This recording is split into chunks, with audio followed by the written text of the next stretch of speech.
第98章自知之明。我和郑小军发生了激烈的争吵，很显然我溃败，在这样的问题上我肯定说不过他，而且深入的争吵既伤他也伤我。他说他把青春卖了，1年卖好多钱的时候，眼泪就开始哗啦啦流了。他跟我讲，这一次回去他花了大钱给母亲做寿，明年他还要花大钱给弟弟娶媳妇。他做那么多就只为了一个目标，那就是让村里的人能看得起他们，不再欺负他们家。我不知道郑小军家那边是什么样子，但是我知道我自己家乡的样子，可以说是触目惊心的贫穷。我跟郑小军讲，军姐你别哭，不算什么丢人的事情，你卖了青春还有个好价钱，我他妈不也是卖青春吗？我的青春还没有卖到你那么高的价，大家都是出来卖的，谁都不比谁高尚。郑小军用纸巾擦掉了眼泪，目光盈盈的看着我，让我不敢和他对视。他抓住我的手，陈斌，今天我们就去喜来登嘛，我们就聊天，其他的什么都不干，好不好？他语气中尽是祈求，我的心变软。女人这种生物最厉害的武器就是这样的温言软语。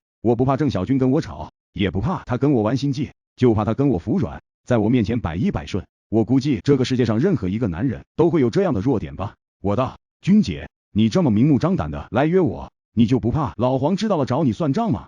郑小军瘪瘪嘴道，老黄近期不会来大陆的，他不出正月15，不过元宵节不会出门。我想到了黄海山的保守，这是典型中国传统的老思想。正月不过15不算春节结束，喜来登酒店是5星级酒店，04年那会儿打折后的价格都要上千元一晚。我酒喝的有点多，把自己扔在了酒店的沙发里面。郑小军便像一只小猫一样依偎在我的怀里。这个女人实在是太漂亮，关键她那一种成熟的风情尤其让人魅惑。她的头贴着我的胸膛，说着一些带有暧昧挑逗意味的骚话，恐怕只要是男人也受不了。所以我们没有来得及洗澡，就先去了好几个地方。事后我点一支烟，她依旧趴在我身上道，看来当初我的选择是对的。我说，你选择了什么？她嘿嘿一笑道，我选择了你啊，我看中你和老黄能契合，所以把你介绍给了老黄。实话讲，你对老黄的影响很大，我感觉得出来。我笑了笑道，老黄这个人难怪你们都怕他，这个人骨子里面传统的很，而且他一旦看衰了某人，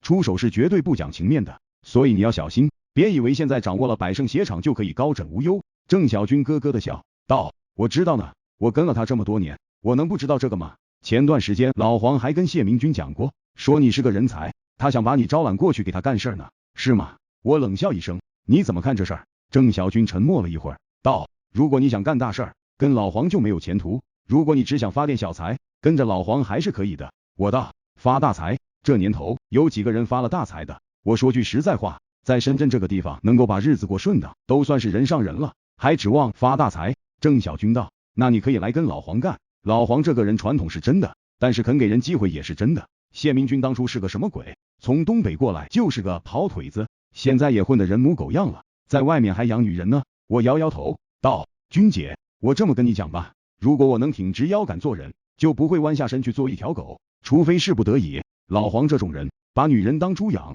把男人当狗养，你觉得他有多尊重谢明军这些兄弟吗？你跟了这么多年，应该明白吧？郑小军道，你骂我是猪吗？我就不好说什么了，这个话题只能到此为止了。有了郑小军的这个插曲，倒是提醒了我。第二天，我便给老黄打电话拜年，老黄非常高兴，跟我讲，陈老弟，等我过几天回大陆了，我第一时间去找你，咱们兄弟一定要好好耍一耍。老谢，我把他调广州去管事儿了，部级那边我准备让小郑的弟弟去管，反正他的厂子继续开，那不就相当于咱们兄弟自己开的厂子吗？如果不熟悉老黄，听他讲这么一番暖心话，肯定会受宠若惊，甚至是敏感五内。但是我知道他的做派，老黄对那种不用付出成本就能捧人的事情最是娴熟无比。如果谁把这些话当真，那真就是大 SB。我道，黄老哥，我对你有承诺，说好过年以后给你交付网站的，等你来深圳了，我们把这事儿一定办妥，好不好？我懂老黄，所以老黄的这一套我不接招，也正因为我不接招，所以老黄对我和对其他人还是有些不同。